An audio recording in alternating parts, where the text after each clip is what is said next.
तो चलिए यहाँ पे देखते हैं जो क्वेश्चन नंबर 2 दिया हुआ है। देखिए क्वेश्चन नंबर 2 में जो दिया हुआ है वह सबसे छोटी संख्या ज्ञात करे जिसे निम्नलिखित संख्याओं से गुणा करने पर पूर्ण घन प्राप्त हो जाए। जैसे कि आप क्वेश्चन नंबर 1 को देख रहे हैं, दिया हुआ है। देखिए क्वेश्चन नंबर 1 में जो दिया हुआ है, जैसे कि यहाँ पे देखिए 320 दिया हुआ है, ठीक है। तो ये जो संख्या है, ठीक है, तो बोलता है इसमें हम क्या गुणा कर दें जो कि ये पूर्ण घन बन जाए।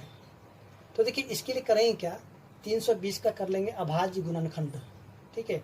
चलिए यहाँ पे 2 से लगाते हैं इसको, तो 160, फिर देखिए यहाँ पे 2 से लगाएंगे कितना हो जाएगा 80, फिर 2 से लगाएंगे कितना हो जाएगा 40, 2 से लगाएंगे कितना हो जाएगा 20, फिर 2 से लगाएंगे कितना हो जाएगा 10, और 2 से लगाएंगे कितना हो जाएगा 5।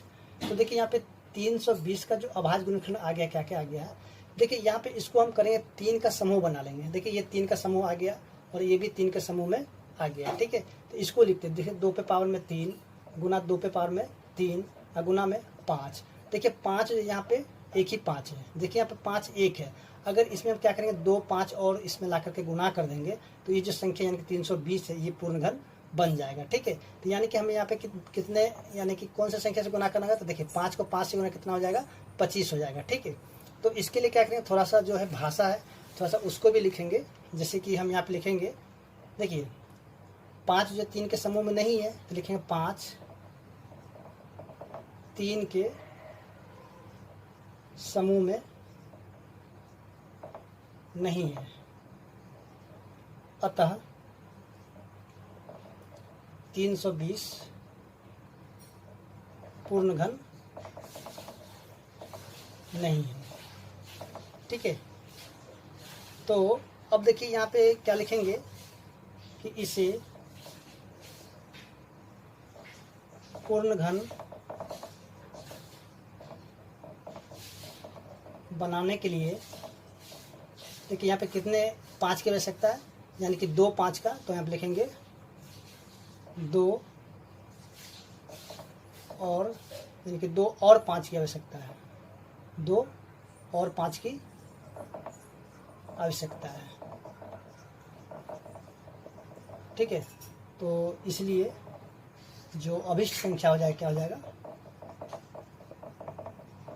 देखिए अभिष्ट संख्या हो जाएगा 5 गुना में 5 यानी कि 25, ठीक है। तो इसी तरीके से जो क्वेश्चन नंबर यानी कि दो के जितने भी क्वेश्चन हैं सारे सॉल्व हो जाएंगे। तो चलिए देखते हैं जो इसका क्वेश्चन नंबर 2 दिया हुआ है।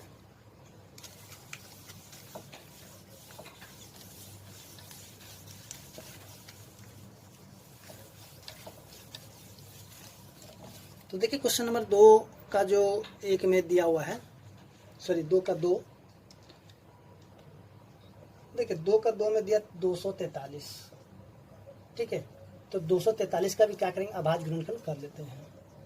तो देखिए 3 से लगाएंगे तो कितना आ जाएगा 81 होगा, फिर 3 से लगाएंगे कितना आ जाएगा 27, फिर 3 से लगाएंगे तो 9 और 3 से लगाएंगे कितना आ जाएगा 3, ठीक है।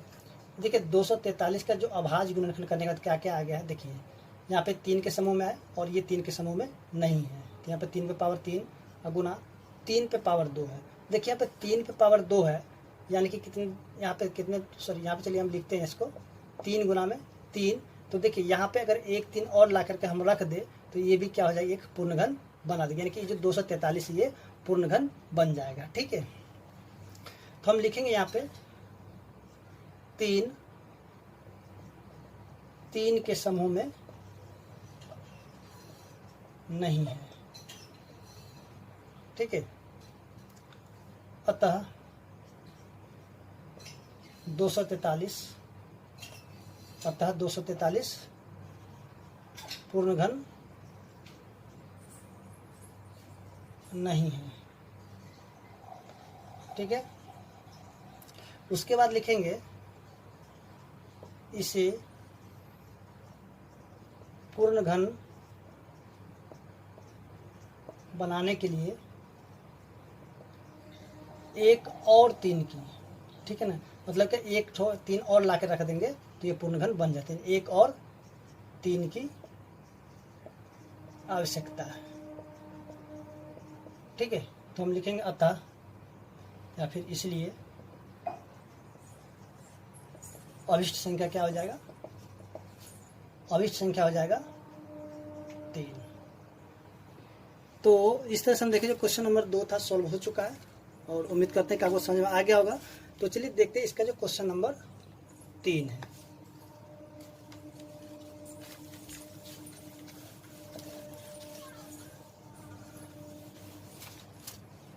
देखिए क्वेश्चन नंबर 3 जो दिया हुआ 675।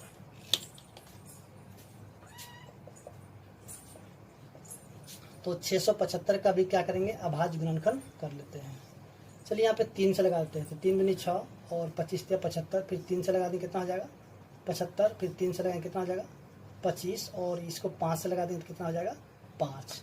तो देखिए 675 का अभाज्य गुणनखंड करने के बाद क्या आ गया, देखिए तो यहाँ पे 3 जो है 3 के समूह में है और 5 जो यहाँ पे 2 ही है। ठीक है, तो इसमें भी क्या करेंगे कि 1 5 और ला करके लिख देंगे तो ये पूर्ण घन बन जाएगा।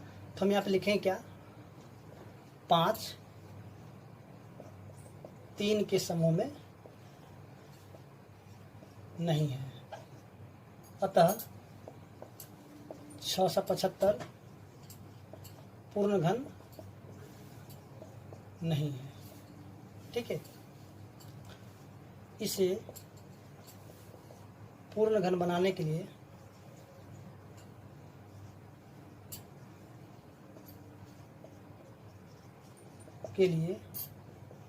एक और 5 की आवश्यकता है, एक और 5 की आवश्यकता है। समझ गए कि नहीं। यहाँ पे देखिए 5 2 ठो है, 1 ठो 5 और ला कर लिख देंगे तो ये पूर्ण घन बन जाएगा। तो लिखेंगे इसलिए अविष्ट संख्या कितना हो जाएगा 5। ठीक है, इसी प्रकार से हम देखेंगे जो क्वेश्चन नंबर 4 दिया हुआ है 432।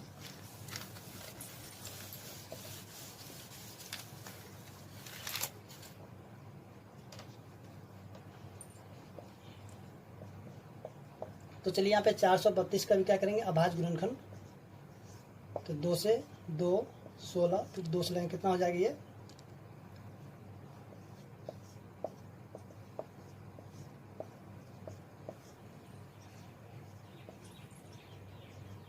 तो देखिए यहाँ पे 432 का जो है अभाज्य गुणनखंड करने के बाद क्या आ गया है, 2 पे पावर 3। ठीक है, और देखिए यहाँ पे 3 पे पावर 3 है, लेकिन 2 जो है 1 ठो 2 अकेले है। ठीक है, इसमें जो 2 ठो और 5 ला करके, सॉरी 2 ठो और 2 ला करके रख देंगे तो ये भी पूर्ण घन बन जाएगा। हम लिखेंगे यहाँ पे 2 3 के समूह में नहीं है, समूह में नहीं है, अतः 432 पूर्ण घन नहीं है। इसे पूर्ण घन बनाने के लिए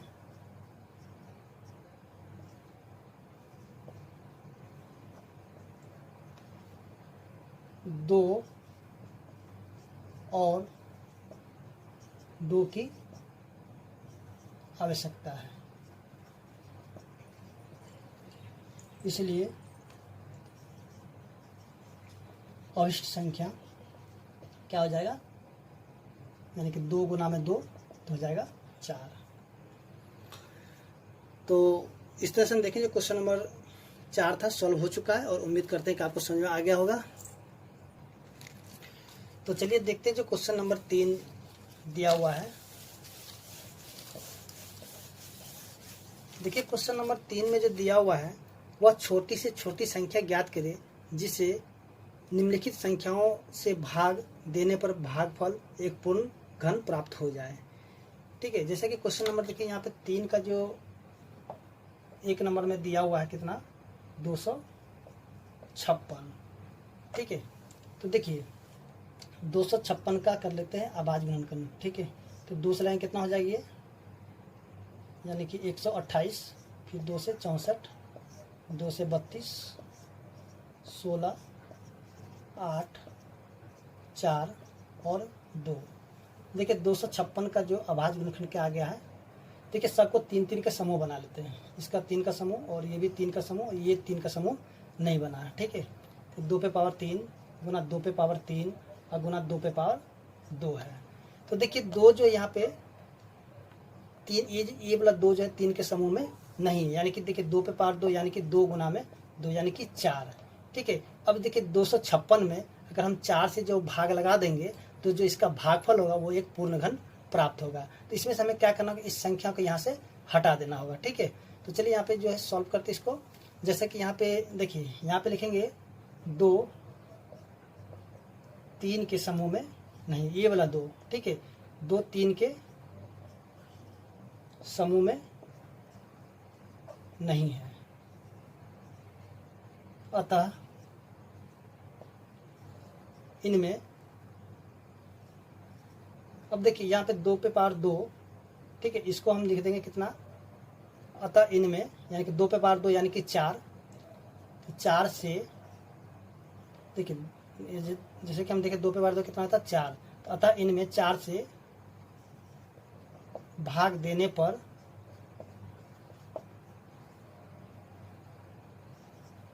भागफल क्या हो जाएगा, भागफल पूर्ण घन प्राप्त होगा। ठीक है, तो इसलिए जो अभिष्ट संख्या क्या हो जाएगा, ये जो 4 है 4, इसको हम यहाँ पे लिख देंगे। ठीक है, इसी प्रकार से हम देखेंगे जो क्वेश्चन नंबर इसका 2 नंबर है।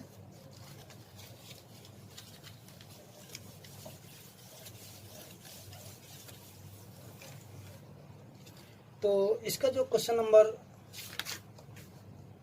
2 दिया हुआ कितना, 3125। तो चलिए इसको भी हम क्या करते हैं, पहले अभाज्य गुणनखंड निकालते हैं। तो चलिए इसको 5 से लगाते हैं, 5 से लगा कितना हो जाएगा 625, फिर 5 से लगा कितना हो जाएगा ये 125, फिर 5 से लगा कितना हो जाएगा 25, फिर 5 से 5।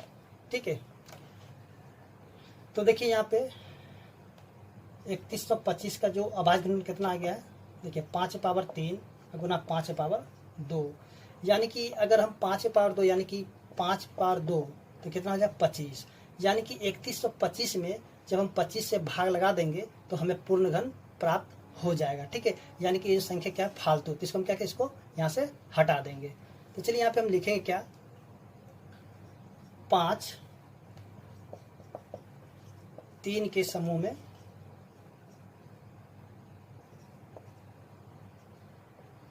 नहीं है, अतः इनमें देखिए 5 पावर 2 यानी कि 25, इनमें 25 से भाग देने पर भागफल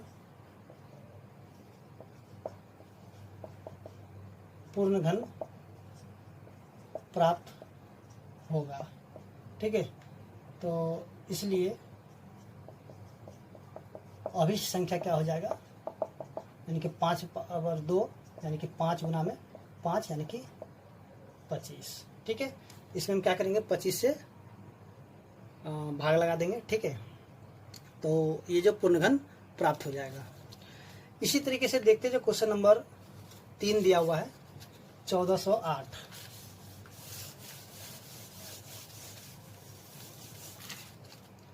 देखिए क्वेश्चन नंबर जो 3 में दिया हुआ कितना 1408। तो चलिए 1408 का भी अभाज्य गुणनखंड कर लेते हैं। 2 से लगा कितना 704, फिर 2 से लगा कितना हो जाएगा 35, 2 फिर 2 से लगा देंगे कितना हो जाएगा 17, 6 176। ठीक है, 34 35 17 दिन 14। ठीक है, चलिए 2 से लगा कितना हो जाएगा 8 दूनी 16, 8 दूनी 16, फिर 2 से लगा कितना हो जाएगा ये हो जाएगा 44, फिर 2 से लग जाएगा कितना हो जाएगा ये 22, 2 से 11। तो देखिए 1408 का जो अभाज्य गुणनखंड है देखिए 3-3 के समूह में आ रहा है। ठीक है,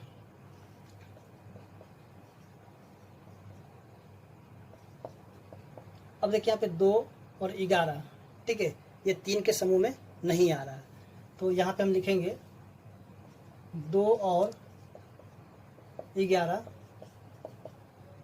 यानी सीधे सीधे हम करते हैं यहाँ पे 22 कर देते हैं, ठीक है। 22 3 के समूह में नहीं है, अतः इनमें अब इसमें जो 22 से भाग लगा देंगे तो ये पूर्णघन प्राप्त हो जाएगा, ठीक है। अतः इनमें 22 से भाग देने पर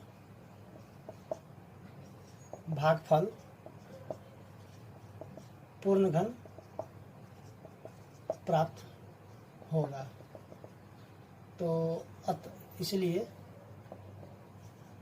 जो अभिष्ट संख्या क्या हो जाएगा, यानी कि 22 हो जाएगा, ठीक है। इसी तरीके से देखते हैं जो क्वेश्चन नंबर 4 है।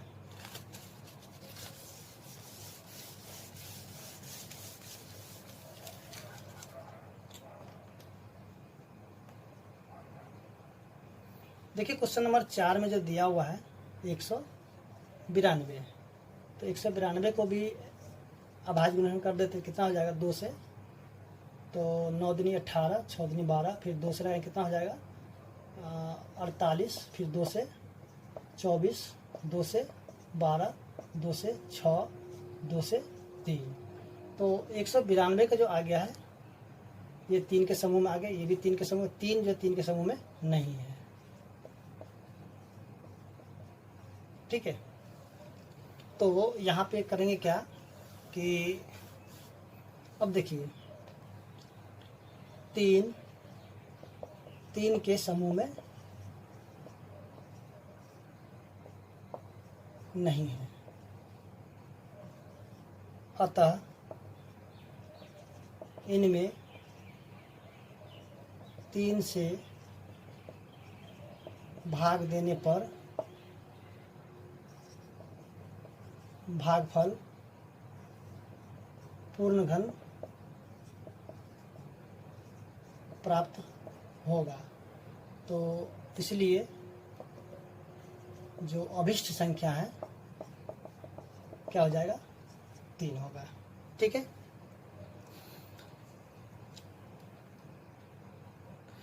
तो चलिए यहाँ पे हम लोग देखते हैं क्वेश्चन नंबर जो कि 4 दिया हुआ है। अब देखिए क्वेश्चन नंबर 4 में जो दिया हुआ कहता है निम्नलिखित घन संख्या को उसके क्रमागत विषम संख्याओं के योग के रूप में लिखें, ठीक है। तो चलिए यहाँ पे करते हैं क्या कि जो क्वेश्चन नंबर 4 है इसको सॉल्व करते हैं। देखिए क्वेश्चन नंबर 4 को सॉल्व करने से पहले थोड़ा सा हम लोग एक बेसिक चीज़ देख लेते हैं, उसके बाद जो फिर इसको सॉल्व करेंगे। देखिए जैसा कि यहाँ पे देखेंगे विषम संख्या, ठीक है, विषम संख्या यानी कि क्या होता है विषम संख्या, जो कि 2 से भाग नहीं लगेगा वही विषम संख्या होता है। तो सबसे पहले हम देखें विषम संख्या यहाँ पे 1 हो जाएगा, ठीक है, उसके बाद क्या हो जाएगा 3 होगा, ठीक है, 1 होगा, 3 होगा, 5 होगा, उसके बाद क्या हो जाएगा 7, 9, 11, 13, ये सभी के सभी क्या होगा विषम संख्या हो जाएगा, ठीक है। तो देखिए अगर हम 1 को जब हम यानी कि इसको जब 1 को जब हम देखेंगे तो 1 का जो अगर घन करेंगे तो 1 का 1 रहेगा। उसी तरीके से अगर 3 प्लस में 5 करते हैं 2 विषम संख्या को, देखिए 3 और 5 दोनों ही विषम संख्या, जब इसको हम जोड़ देते हैं तो कितना होता है 8, जो कि ये 2 का घन हो जाता है, ठीक है। उसी प्रकार से हम देखेंगे जैसे कि यहाँ पे देखिए 5 के बाद क्या हो गया, 5 तो चला गया और 1 भी चला गया। अब यहाँ पे देखिए 7, 9, 11 यानी कि 3 संख्या लेते हैं यहाँ पे। चलिए यहाँ पे देखिए 7 प्लस में 9 प्लस में 11, ठीक है, 7 प्लस में 9 प्लस में 11। तो इसको जब हम जोड़ेंगे तो देखिए कितना हो जाएगा, ये हो जाएगा 27, जो कि ये 3 का घन बन जाता है। उसी प्रकार से हम देखेंगे आगे 11 का क्या होगा 13 प्लस में 15 प्लस में 17 प्लस में 19, ठीक है। तो जब इन सभी को जोड़ेंगे तो ये हो जाएगा 64, जो कि ये 4 का घन बना देगा, ठीक है। तो इसी प्रकार से जो क्वेश्चन नंबर 4 है उसको हमें सॉल्व करना है।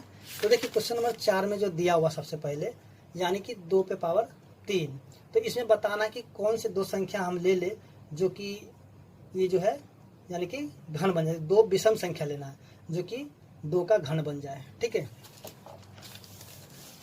तो जैसा कि हम देखेंगे क्वेश्चन नंबर 1 4 का 1 में, तो देखिए यहाँ पे 2 पे पावर 3 आना चाहिए। ठीक है, तो देखिए 1 को छोड़ देते हैं, यहाँ पे इन दोनों को लेते हैं, यानी कि 3 प्लस में 5 तो कितना हो गया 8, जो कि ये 2 का घन बनाता है। ठीक है, उसके बाद आगे देखेंगे 4 पे पावर 3, तो चलिए यहाँ पे क्वेश्चन नंबर 2 यानी कि 4 पे पावर 3 है।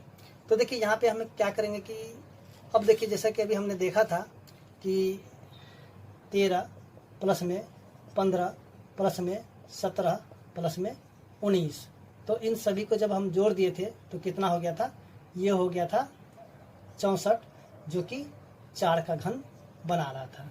ठीक है, उसके बाद जो है आगे क्वेश्चन में जो दिया हुआ है, देखिए आगे क्वेश्चन दिया 5 का क्यूब।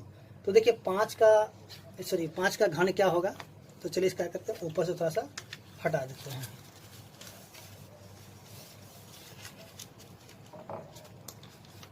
अब देखिए यहाँ पे जो क्वेश्चन नंबर ये है 3, यानी कि 5 का घन बनाना है। तो देखिए 5 का घन बनाने के लिए यानी कि हमें 5 संख्या लेना होगा।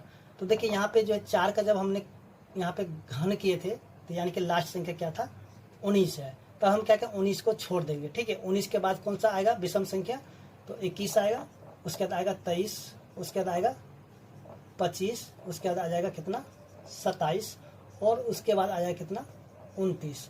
तो ये सभी को जब हम जोड़ेंगे तो देखते कितना आता है। ठीक है, तो चलिए इसको हम जोड़ कर देखते हैं। तो 21, 23, 25, 27 और ये 29, तो देखिए तो कितना हो गया, ये 5 4 9, 9 9 18 7 25 के 5 बच गया कितना 12। ठीक है, तो 12 2 14 2 16 2 18 2 20 2 22।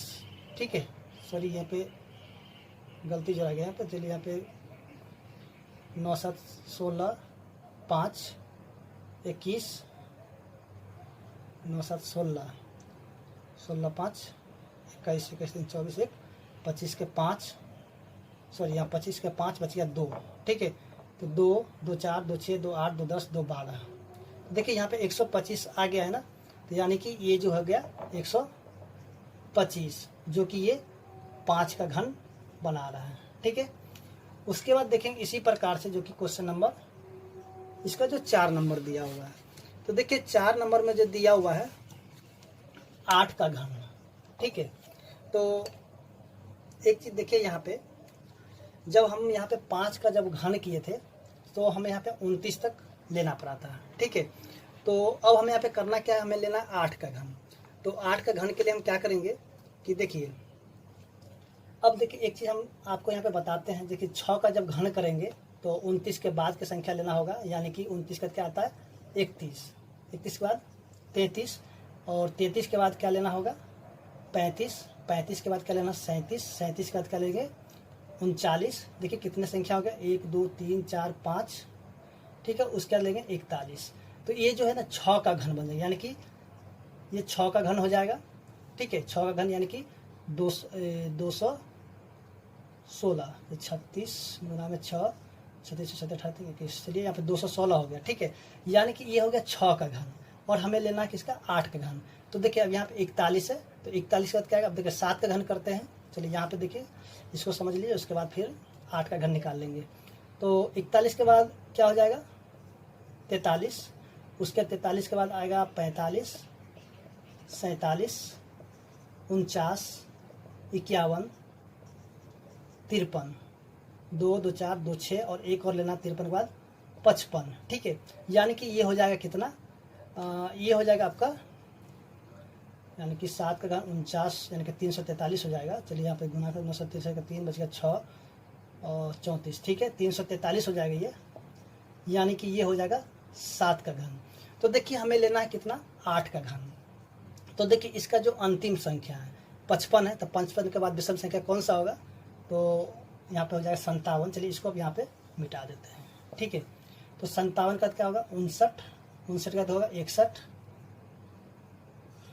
उसके बाद हो जाएगा 61 के बाद हो जाएगा, यानी कि 8 संख्या लेना है, 63, 65, 67, 69, 71। क्योंकि कितना 2, 2 4, 2 6, 2 8, यानी कि जब इन सभी को हम जोड़ देंगे तो ये हो जाएगा 512, जो कि ये 8 का घन बन जाएगा। ठीक है, तो आपको ये सब को नहीं लिखना, ठीक है, आपको सिर्फ यही लिखना इसको।